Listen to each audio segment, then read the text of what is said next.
Hello guys, I hope that you're okay. The roaming architect here. So today I'm in a village in Africa, East Africa, Kenya, Migori County, in a place called Ojwando. I'm in a construction site. This is my new site that we have just started with site preparation and some minor preliminary site things here. So they want to take you through this place. You experience some village site, some village vibes here, and also need to tell you why I like this site very much, why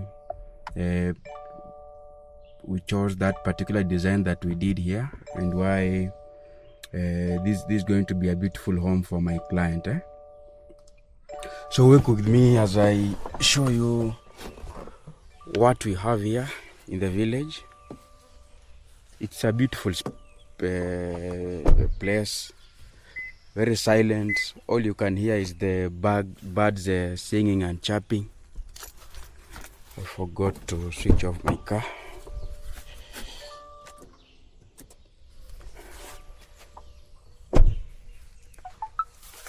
So here we are. So this is the site. As you can see, I've just installed those solar floodlights. Then we are doing some excavations here and there. Mzee is there. That's the Mzee who sold us the land. Okay. We have some foundation stones here. So these foundation stones, they are size 6. They're 6 by 9. Some of them are 6 by 6. Like for example, this one is 6 by just like a 6 by 6. Like, but we have like this one is a 6 by 9, 6 inches, 9 inches. This one is also 6 by 9, 6 by 9. So we shall utilize these foundation stones for doing our foundation walling. For the perimeter wall, I'll be showing you where we will have the perimeter wall. So now we have a problem here because some of these stones, the 6 by 9s, we didn't request them.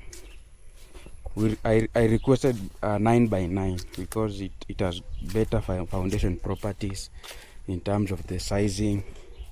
But you know, now that we have them here, because the client made me understand it's from his home, and they were remnants from his previous construction. So instead of them just going to waste, we shall utilize them here. As you can see, it's a beautiful space. It's a very beautiful place. So this is the accessory that we have been doing.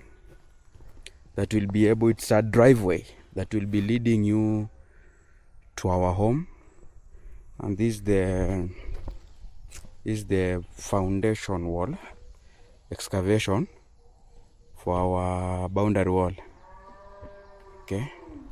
Bara leo mzee, uko sawa?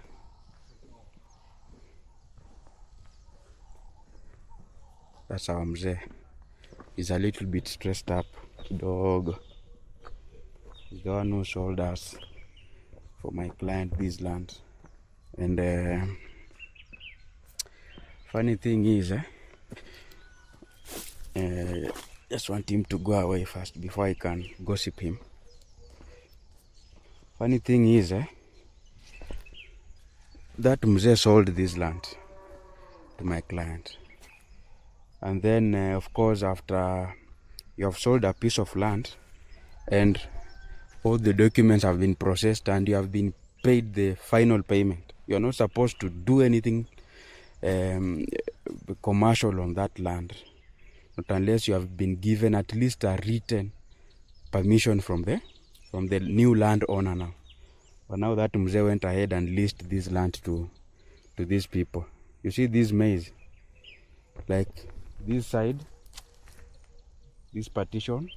This trench is like a partition. These are one leasee.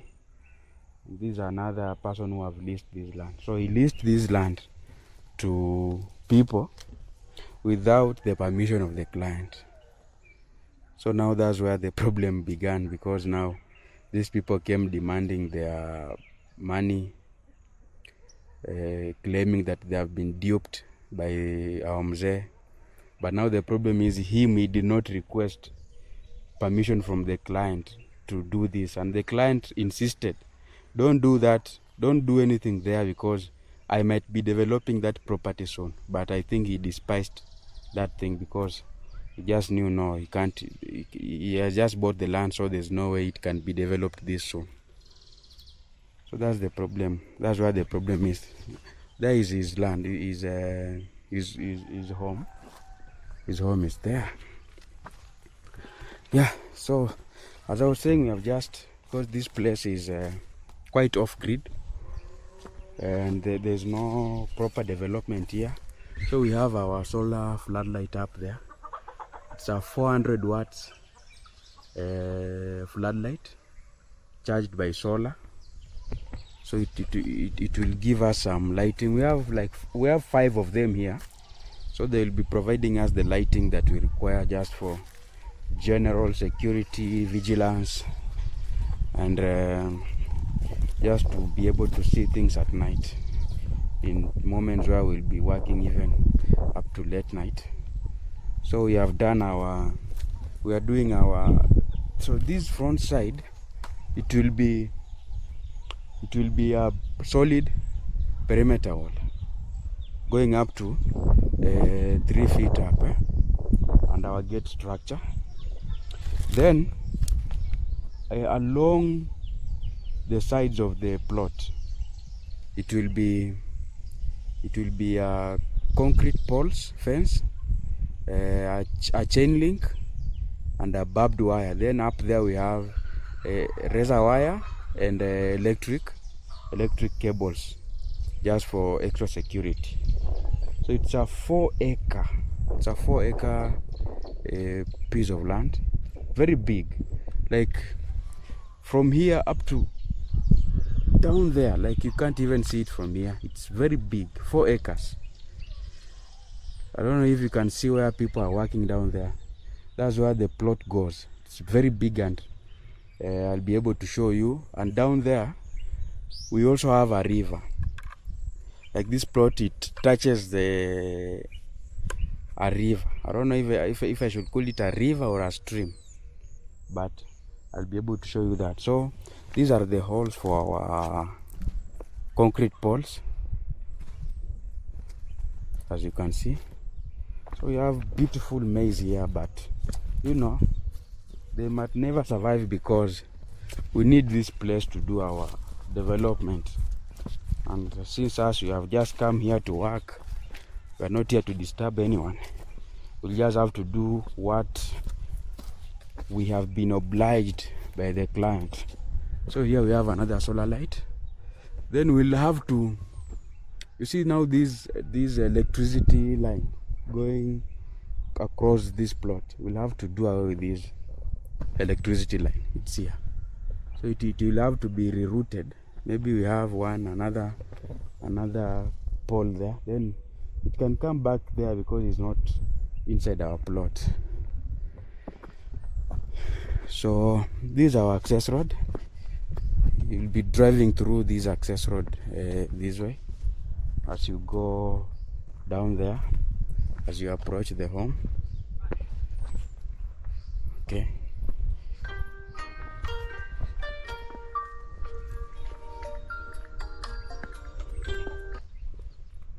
Yes, Tom? Yes.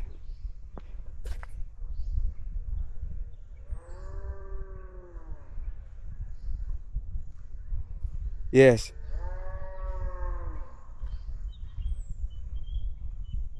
$8,000 per trip.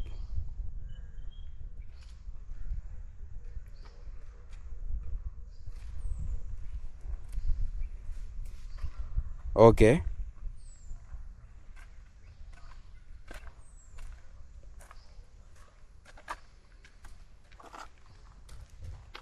Yes. Yes. Yes.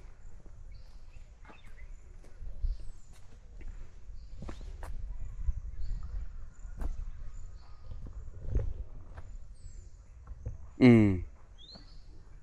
Yes. Okay.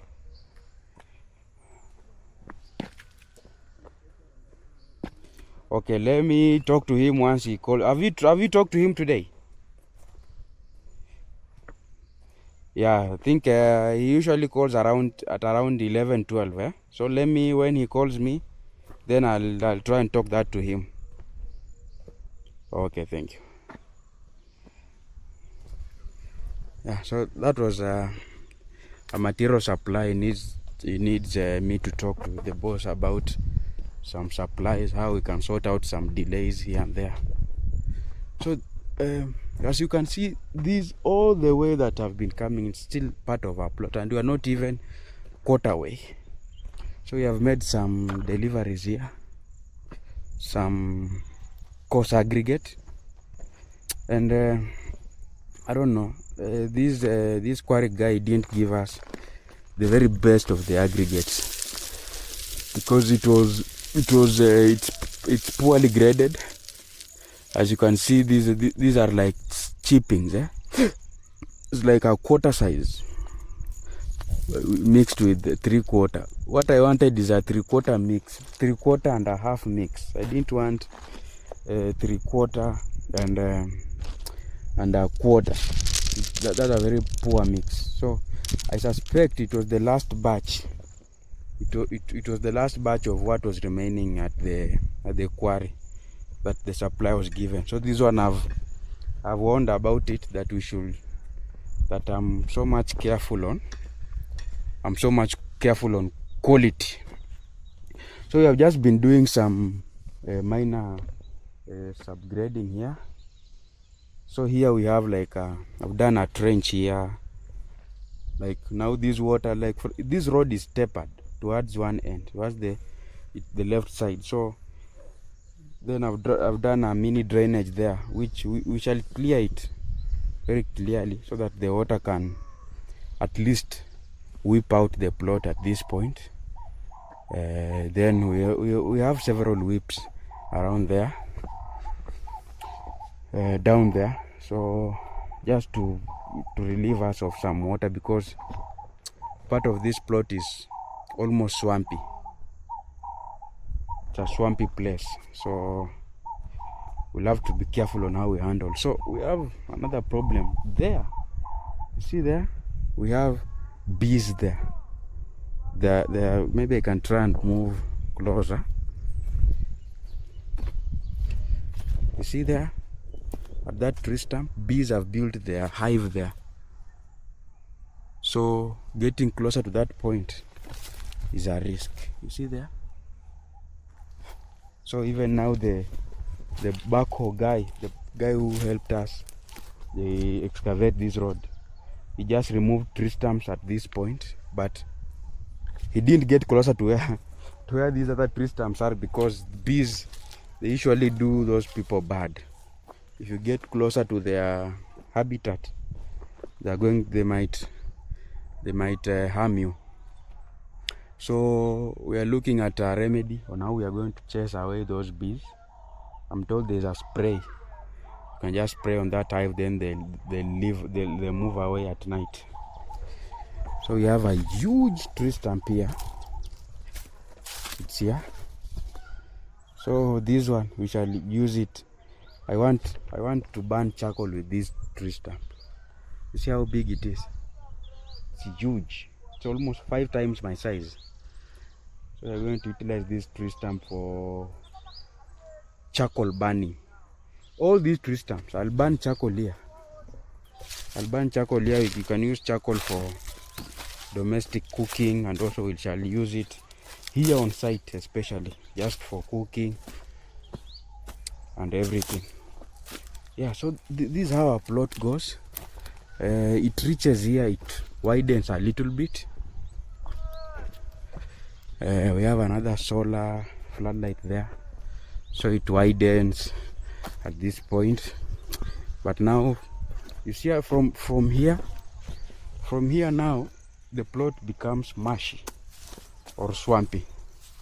So here we have a problem, because now you can see, for example, those holes, they're already filled up with water. You see how they are already filled up with water. Even this one, but you see, as we move further upwards, the water becomes less. This one is watery. Now this one has no water. So I think now the swamp, it starts from around here, moving downwards.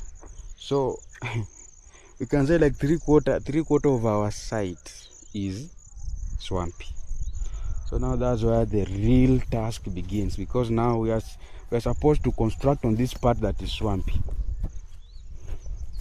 So we need to have very proper engineering practices to be able to manage the construction, and just to avoid the issue of the house having water problems, water seepages, leakages, etc. So our plot expands at this point. Come this way. There we have more holes. These holes, we shall utilize them for having the concrete poles in them. So you can see how swampy this place is. You can see how the water just flows. Streams of water running down all the way and almost everywhere. So this place is where now we'll have our main house.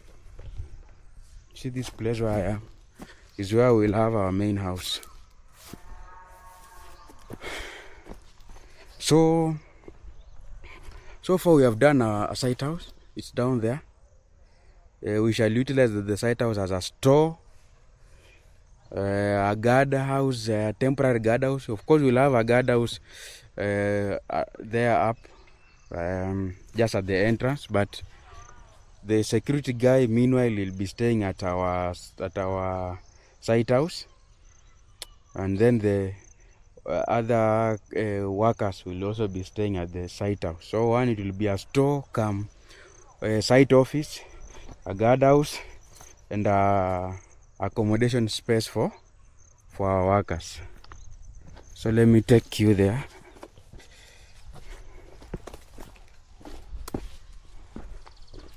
There is our store.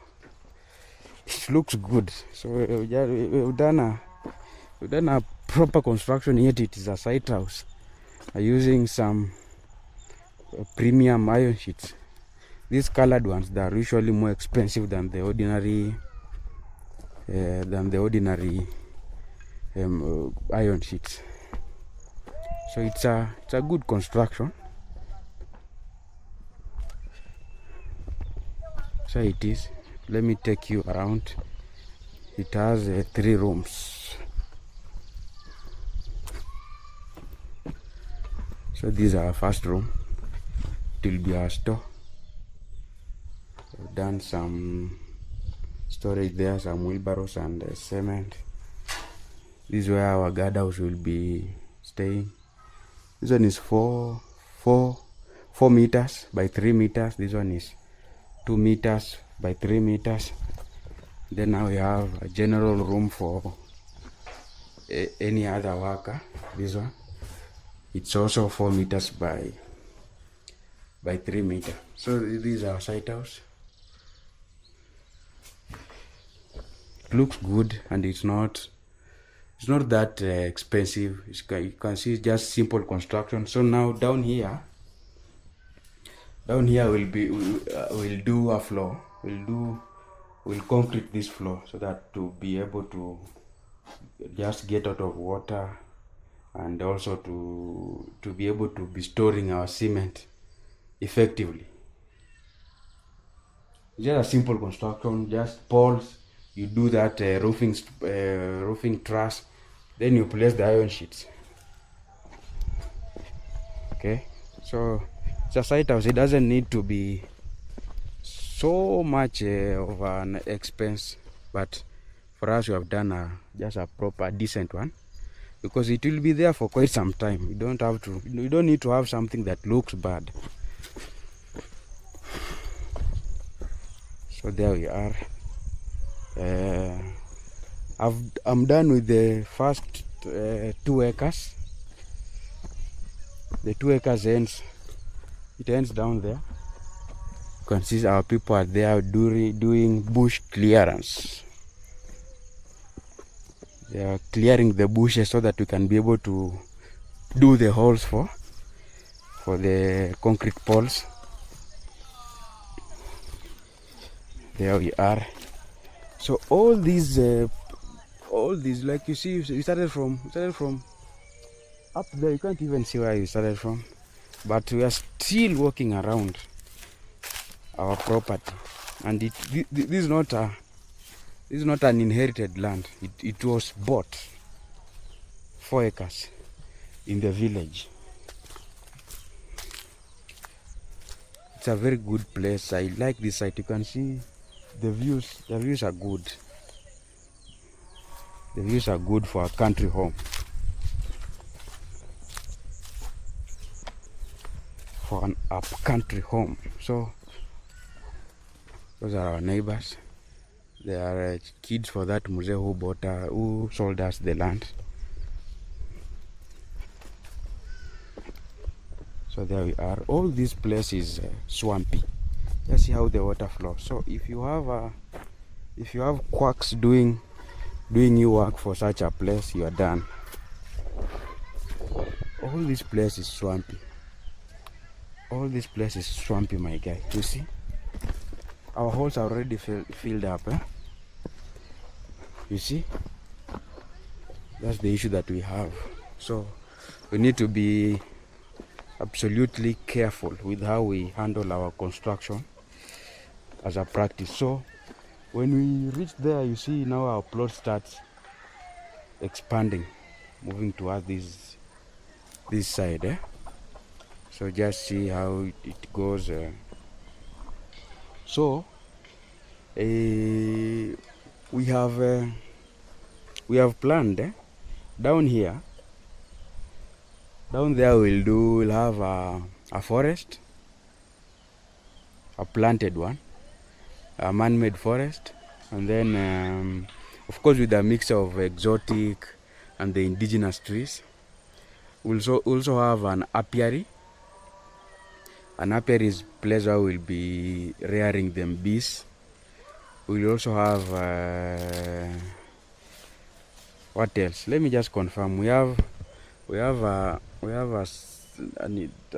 landscape design that we have done. So let me just check what we have down there.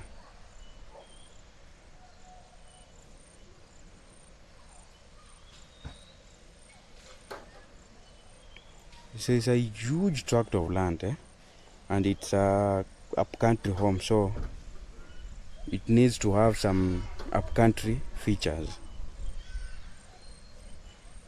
So down there we have a forest on the further end touching the river. We have an apiary. Then we have an animal farm, animal structures. Then we have a vegetable and orchard. Okay, before now we get back to the 2 acres that has the residential home. We have a servant quarter. We have an executive guest suite. We have a gazebo. We have a swimming pool. We have a roundabout there with a fountain. Then the main house, the gatehouse. So it's a proper home. We just hope that, God willing, everything goes well, so that we can be able to help this client achieve his dream home in the village. So I have gumboots because this place the first day we encountered a number of snakes. So because it's a swampy place, so snakes will be very common. So as you come down here, you'll start you see we have a river here. I don't know if I should call it a stream. It's not very big, and also it's not permanent. It's a seasonal stream. You see this? So it like borders our plot. You see there, it goes down there. So down there is where our plot goes. So this client, he has a very good site. Okay, you see this river?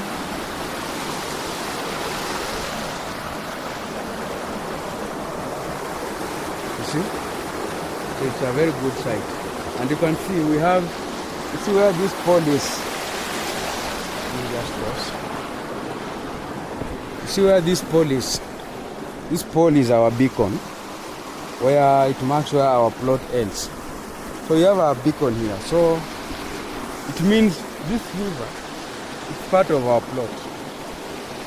This river is part of our plot, but we are not going to fence it, even though it's part of my client's plot, because we have a pathway here that it's an unofficial pathway. Does not exist on the government maps, but since people have been using it, you see we are going to fence further away from the stream and the path, so that we can just coexist well with those people. So that's how our plot goes. It goes all the way. You can see people are busy working, clearing the bushes, doing the holes. Some are just there doing the general cultivation. It's a very good place. As you walk here, you just hear the river flowing, and some good therapy also here. So village life is usually the best. Meeting more clients, doing serious homes in the villages, which is a good thing and also understandable, because the cities and urban centers have become so much polluted that people would just want to go back to the village and try and re-establish themselves from where they came from, because a lot of these people are from the village initially. So there we are. We still have our stream flowing. People are working pale kando. We have our banana farm here. So we have sections here that will have banana farms, forest, a bee apiary, a vegetable orchard. So it will be a proper home, self-sustainable. If we utilize solar and renewable energy, it will be a self-sustainable home. So there we are.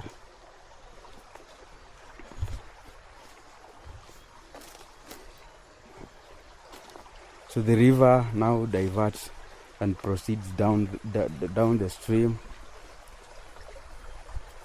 as it goes away. So now our plot now ends here. You see how huge it is? I've spent like almost 30 minutes just coming from where the plot begins to where the plot ends. So there it is. That's where our plot ends. And it's a beautiful area. So let me just come here into this forest so that you can be able to feel this village thing. And I think they chose to plant this type of trees because of course it's a commercial thing. They'll eventually sell the trees and get some money out of it. It's not part of my client's farm, but I'm just talking about it. But also, these blue gums, they are notorious for absorbing serious water from the ground. they're usually thirsty in terms of water absorption. So now I think what will happen, these blue gums, they are going to absorb some serious water from these. You see how it's also marshy here because the swamp flows from up there all the way down. So it's going to absorb some serious amount of water here. So it helps just to reduce the marshiness. It's not going to go away, of course, during the rain season. The marsh must be there, but it's going to do some significant amount of reduction on the water amount on the ground. These blue gums, they usually absorb serious amounts of water, and of course in fact I've seen stories whereby these blue gums, they even dry water catchment areas, these blue gums. So they are not, if you are looking to retain water, they are not the best of the trees to be planted. So you can see it's a very beautiful site. I'm just enjoying myself here, just enjoying myself.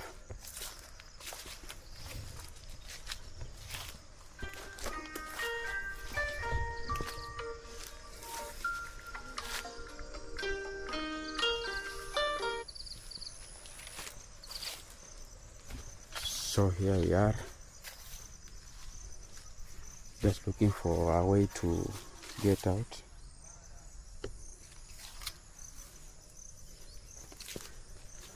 There it is.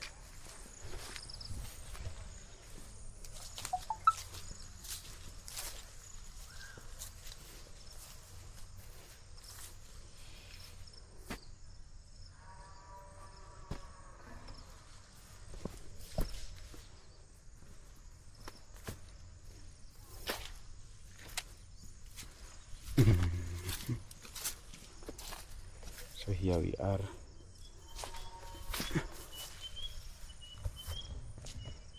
Very beautiful place.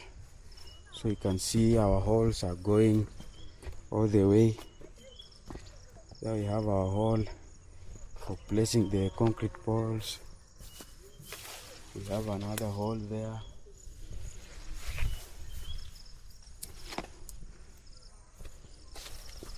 We have another hole here.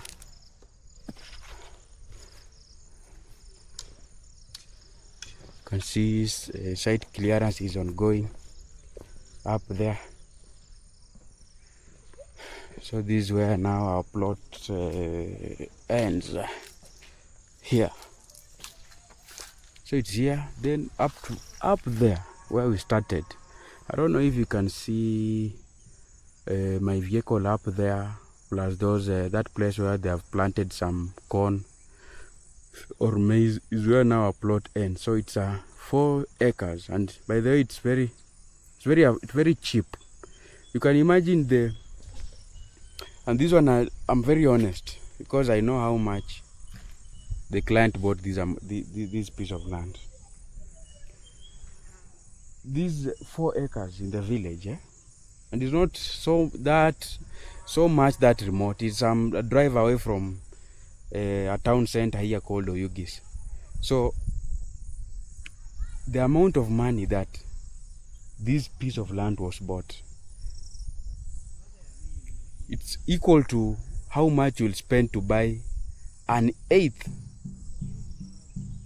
of an acre in the village. And imagine this is 4 acres.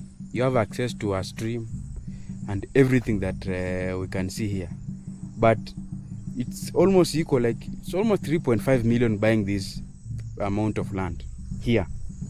But if you go to the village, it's a 50 feet by 100 feet plot, an eighth. It's going to be sold at the same rate. So it's you to choose your struggle. And nowadays there's no luxury in staying at the village.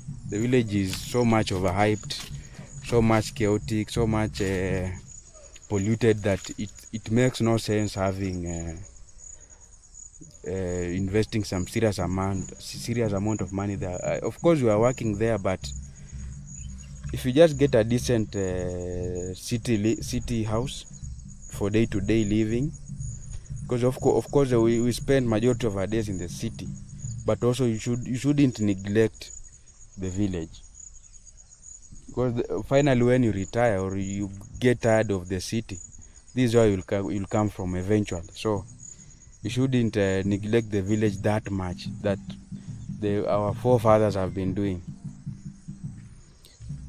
I'm meeting a good amount of people that are now going back to the village. Yeah? So urban to rural migration, I think it's a thing.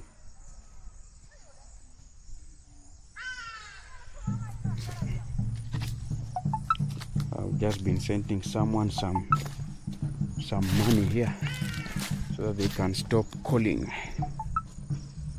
Yeah, so let me go back up there.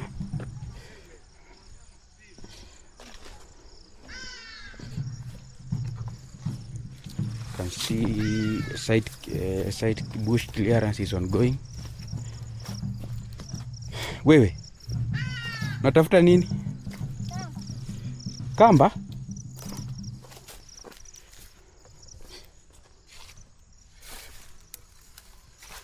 Kamba iko huko juu. Natafuta kamba ufanyie nini? Nataka kutengeneza nao mbili. Nani amekutuma?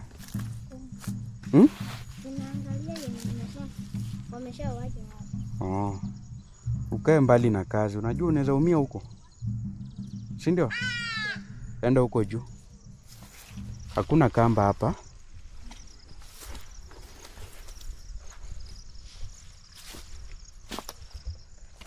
So that's how bush clearance is doing right now. The main task here, just clearing the bush, setting the boundary lines, and digging the concrete poles holes.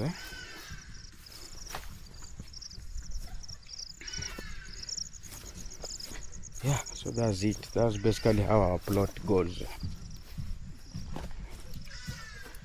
It's very, very huge. Almost 40 minutes just walking through. Like, it's also some exercise. You can see I'm sweating a little bit. Walking from down there, coming here, then going back there is almost some few kilometers. Just going round the plot.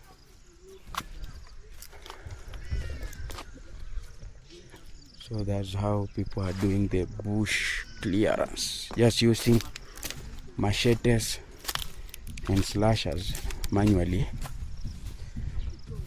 Here we couldn't find a way to mechanize because of course of the accessibility. The backhoe machine couldn't go through the swamp.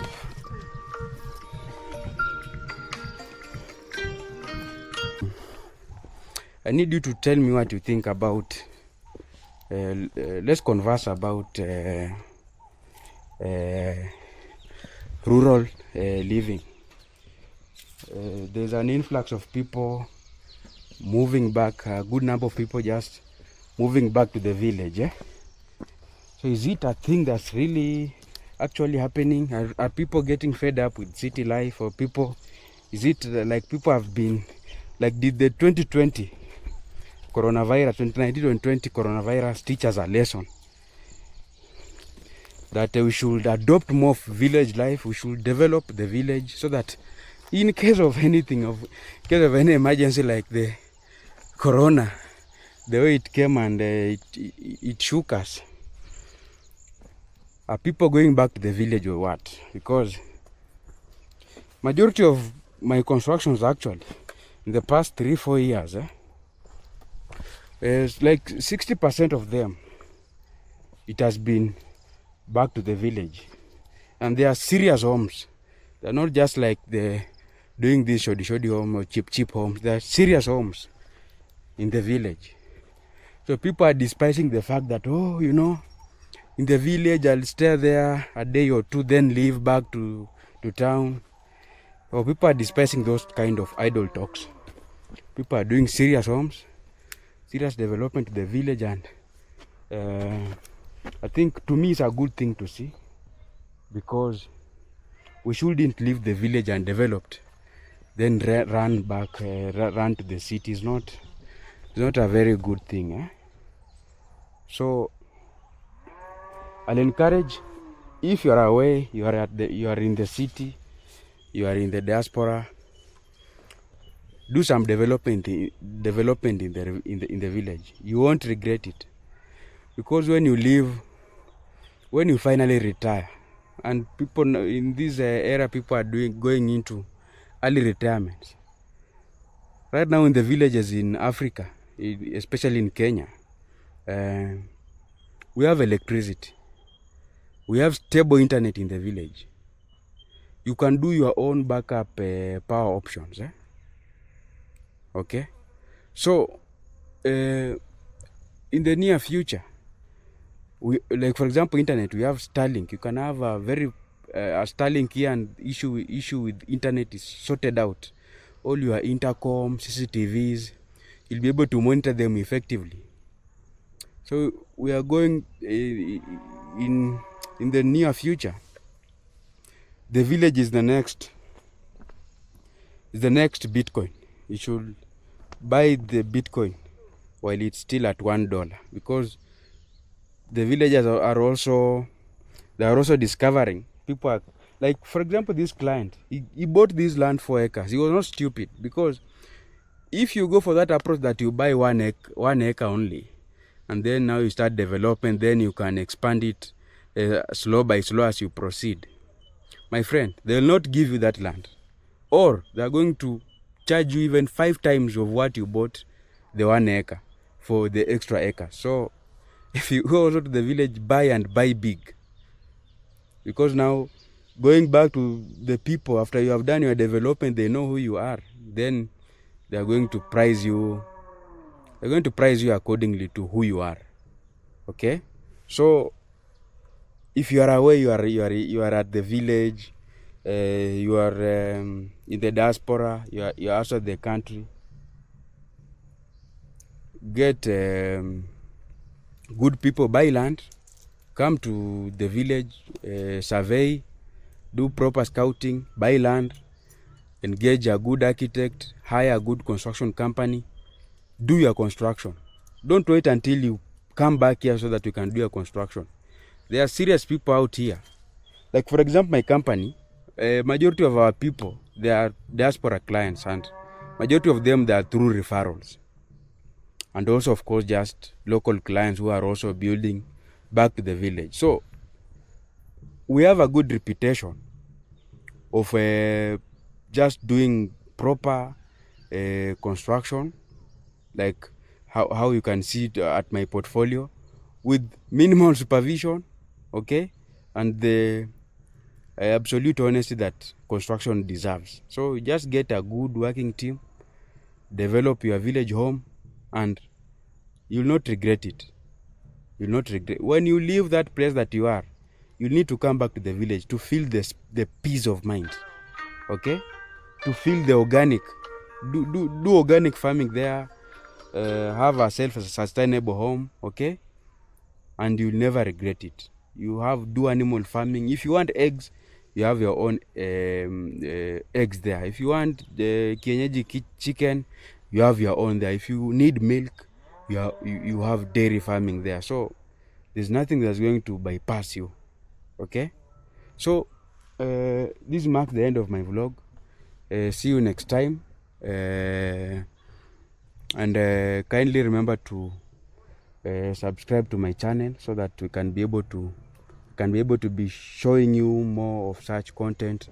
I'll be doing more of these things, village things, and construction in general, so that I can be able to showcase my portfolio here on YouTube also.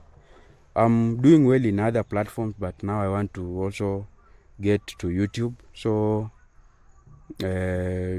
remember to subscribe, and you can share this to, if this reaches you, share this to your friends, so that they can be able to also